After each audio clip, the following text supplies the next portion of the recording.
Perubahan dalam birokrasi bukan sekadar tentang mengubah aturan, tetapi tentang memperbaiki cara kita melayani. Setiap perubahan harus dimulai dengan integritas. Dalam aksi perubahan ini, tujuan perubahan bukan hanya sekedar menghasilkan dokumen SOP, tetapi membangun fondasi organisasi yang kuat. Ada 5 pilar kepemimpinan yang diterapkan. Pertama, menanamkan budaya kerja berintegritas. Kedua, menciptakan sistem persuratan yang tertib. Ketiga, komunikasi yang terbuka. Keempat, keberlanjutan sistem. Dan kelima, menjadikan SOP ini sebagai instrumen pembentuk karakter organisasi yang profesional. SOP tanpa budaya kerja yang baik hanyalah tumpukan kertas. Oleh karena itu, strategi perubahan berfokus pada pengelolaan budaya kerja. Kami menetapkan nilai-nilai berakhlak sebagai standar perilaku.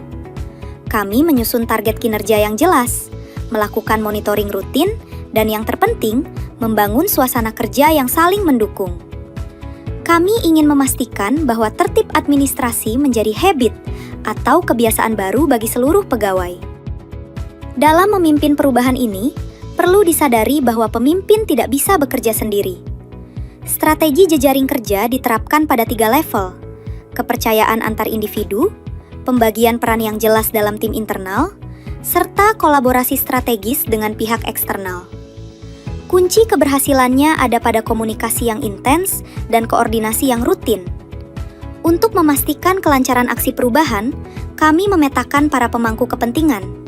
Di kuadran promoters, kami memiliki dukungan penuh dari pimpinan komisi dan kepala sekretariat. Sementara untuk latens seperti Kemenko Polkam dan defenders, yaitu para pelaksana administrasi, pendekatan persuasif terus kami lakukan agar visi perubahan ini dapat diterima dan dijalankan bersama. Sistem yang baru membutuhkan kompetensi yang baru pula. Oleh karena itu, strategi pengembangan SDM menjadi vital. Kami merancang pelatihan teknis mengenai tata kelola persuratan agar pemahaman regulasi merata, serta pelatihan penggunaan register persuratan elektronik sebagai langkah awal menuju transformasi digital di masa depan. Bapak Ibu, inti dari aksi perubahan ini, yaitu seluruh tahap kegiatan pada tahap jangka pendek telah terlaksana 100% sesuai jadwal, mulai dari Oktober hingga Desember 2025. Bahkan, sebagian kegiatan pada tahap jangka menengah telah dilaksanakan pada tahap jangka pendek. Berikut ini adalah alur kegiatan pada tahap jangka pendek. Tahap persiapan, kegiatan 1-3. Dimulai dengan konsultasi mentor pada 20 Oktober 2025 untuk mendapatkan arahan strategis. Kami kemudian menyusun tim kerja yang solid dan mengidentifikasi kebutuhan sarana prasarana. Tahap analisis, kegiatan 4-6. Kami melakukan pemetaan masalah pada 20-24 Oktober. Temuannya adalah, tata kelola persuratan saat itu belum tertib dan belum memiliki acuan baku. Kami kemudian mengumpulkan referensi regulasi dan menganalisis alur bisnis persuratan yang ada. Tahap penyusunan dan validasi, kegiatan 7-11. Berdasarkan hasil analisis tersebut, kami menyusun draft SOP.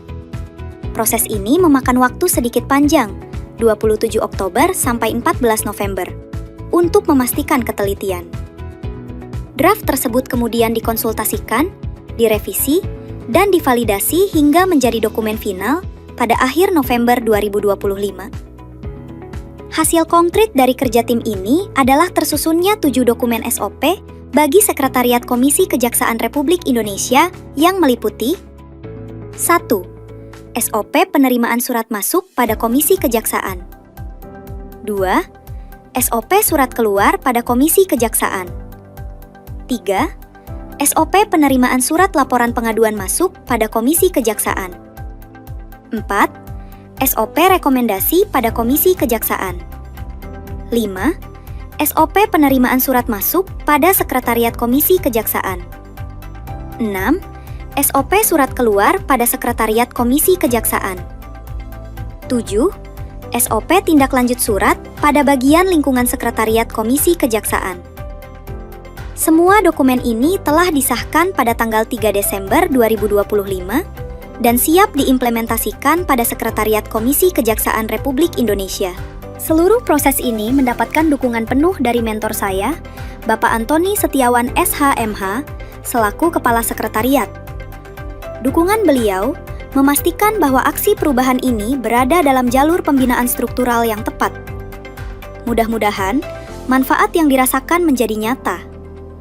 Secara internal, kesemrawutan administrasi akan berkurang drastis, arsip lebih tertata, dan kinerja pegawai menjadi lebih terukur. Secara eksternal, masyarakat mendapatkan kepastian layanan. Respons terhadap pengaduan menjadi lebih cepat dan transparan. Visi perubahan tidak berhenti saat pelatihan ini usai. Untuk jangka menengah, di semester 1 tahun 2026, fokus perubahan setelah SOP disahkan adalah sosialisasi menyeluruh dan pelatihan intensif bagi operator. Kita harus memastikan man behind the gun siap menjalankan sistem ini. Sementara untuk jangka panjang, di akhir tahun 2026, mimpi besar kami adalah transformasi digital penuh. Kami akan mengembangkan sistem tracking surat dan pengarsipan digital, sehingga Komisi Kejaksaan dapat menjadi instansi yang modern dan adaptif. Rencana ini bukan sekedar wacana, melainkan telah dituangkan dalam surat pernyataan komitmen keberlanjutan yang ditandatangani bersama mentor dan terintegrasi dalam sasaran kinerja pegawai, SKP. Proses ini mengimplementasikan prinsip manajemen perubahan sektor publik dan kepemimpinan transformasional. Saya menerapkan pola coaching dan mentoring untuk menguatkan budaya kerja disiplin dan kolaboratif dalam tim. Bapak Ibu sekalian, dalam memimpin aksi perubahan ini, saya menyadari bahwa sistem yang baik harus didukung oleh kepemimpinan yang kuat. Oleh karena itu, saya menerapkan pendekatan kepemimpinan transformasional melalui 4 strategi utama. Pertama, idealize influence atau pengaruh ideal. Di sini, saya menempatkan diri sebagai panutan dan sumber nilai. Prinsip saya sederhana, lead by example. Sebelum saya meminta staf untuk patuh pada SOP baru, saya terlebih dahulu menunjukkan integritas dengan menerapkan tertib administrasi dalam pekerjaan harian saya sendiri. Keteladanan inilah yang membangun kepercayaan tim untuk mengikuti arahan saya. Kedua, inspirational motivation atau motivasi inspirasional. Tantangan terbesar adalah mengubah pola pikir. Saya terus mengomunikasikan visi besar kepada tim, bahwa SOP persuratan ini bukan sekedar dokumen formalitas belaka.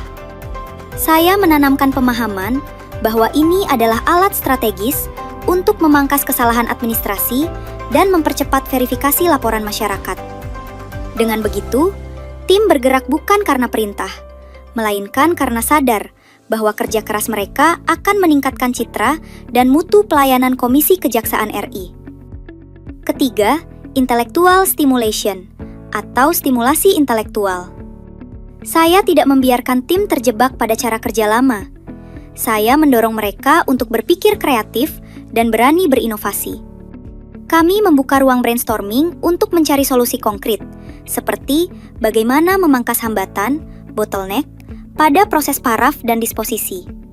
Bahkan, ide-ide modern seperti penggunaan barcode tracking surat dan pembuatan template otomatis lahir dari proses diskusi ini, demi menciptakan alur yang jauh lebih efisien. Terakhir, individualized consideration atau perhatian individual. Saya memahami bahwa setiap anggota tim memiliki kekuatan yang berbeda.